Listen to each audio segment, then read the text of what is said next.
previous class we studied about the latitude, and now let us study about the important parallels. So here imagine if you have a globe, just you can do the small experiment, okay? Take the globe on its axis in front of a lighted candle, and what do you observe? You observe the place near the equator, okay? Always remain turned towards the sun, that is to the candle, and the places receive maximum sunshine, and in this the important parallels which we have on the globe, like we have equator.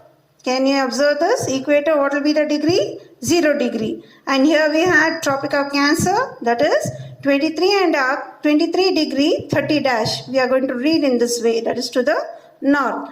And then we have to the below Tropic of Capricorn, even this also 23 degree 30 dash, that is to the south. This is to the south and that is to the north. And here to the north we have the Arctic Circle, that is 66 degree 30 dash north, and below, that is to the south, we have Antarctic Circle 66 degree 30 dash south. Okay children, now we will study that is about the climatic or heat zones.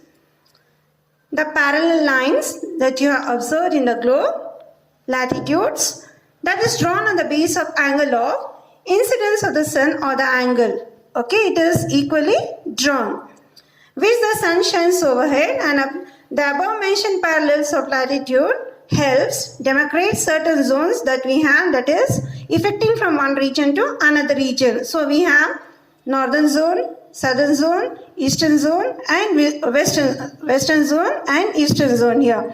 So and here in between we can see here that is equally distributed, two halves, that is the northern hemisphere and southern hemisphere. So we are going to study, so they are called as climatic or heat zones, and they are three, that is number one, tropical zone. Here we have the torrid zone, okay children, temperate zone, and below frigid zone. Okay, shall we study the tropical zone or the torrid zone? What is this?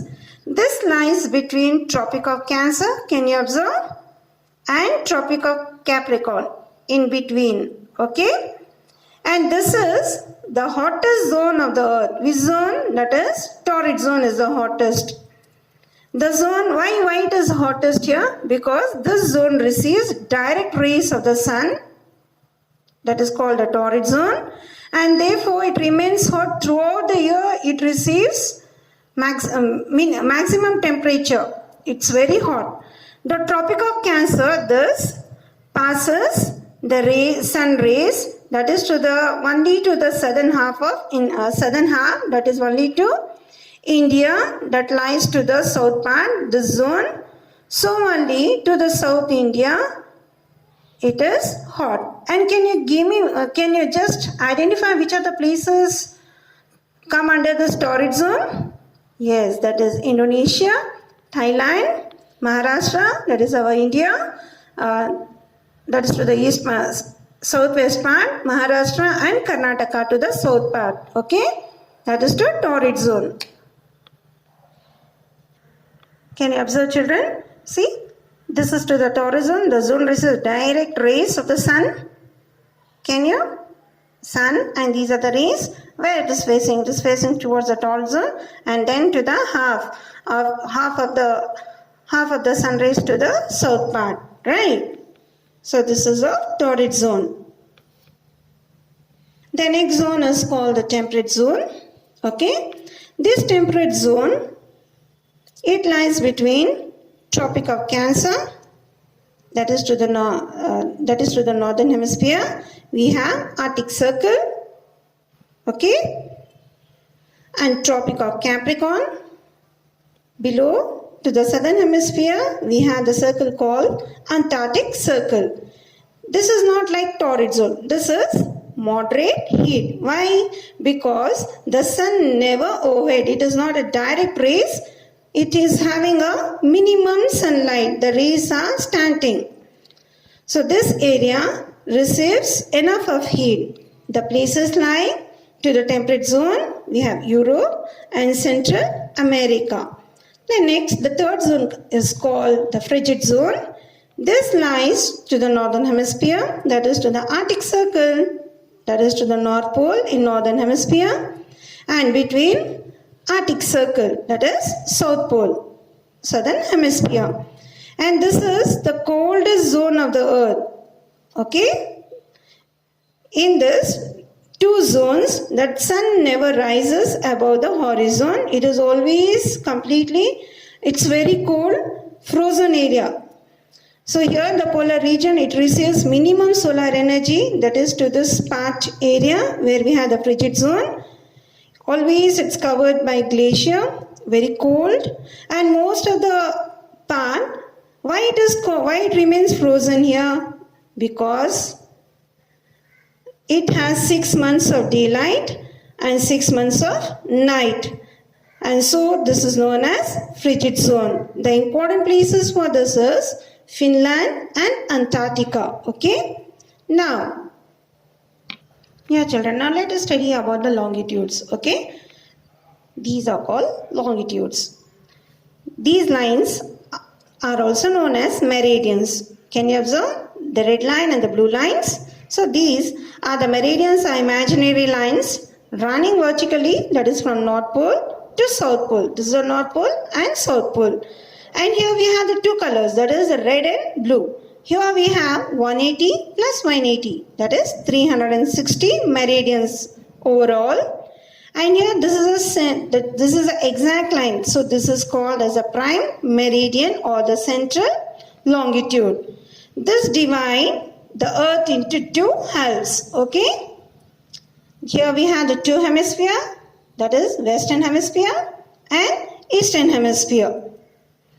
It runs through a place called this one, that is to the eastern hemisphere. Greenwich in England is also called Greenwich Meridian to this part, and it is regarded as 0 degree longitude, this part here. Okay? And the remaining longitudes, here we have the lines here, they are measured in angles, that is from east or west, or we can say from west to east of the prime meridian. It's crossing the prime meridian. So totally how many meridians are there? 360 meridians of longitude on the east of the prime meridian, 180, and also here also we have 180 to the west. All longitudes are equal. So are there difference? So they are equally drawn on the globe. And here, do you know why there is no direction that is called the east or west? Is it required to refer as 180 degree longitude? Yes, we required it because 180 degree longitude, this is a thing, it represents on both sides, 180 degree on the west and also on the east here. So it runs, that is a ocean called Pacific Ocean. So that is known as International Data Line. Okay, children?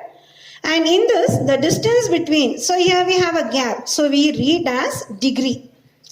The distance of degree of each longitude, that is from one pole to another, that is from equator where we have the central meridian. Can you imagine? 111.32 kilometers, that is from equator to one pole to another pole, that is from North Pole. The distance is 111.32 degree kilometer, and whereas the distance between equator, that is to the longitudes, it is decreasing till they merge to the pole. See, can you see here? Here it is decreasing, again it is increasing. So it keeps on decreasing to the poles here. All longitudes, they are intersecting where? They are intersecting to the central, that is equator. So they are right angles. Okay, children?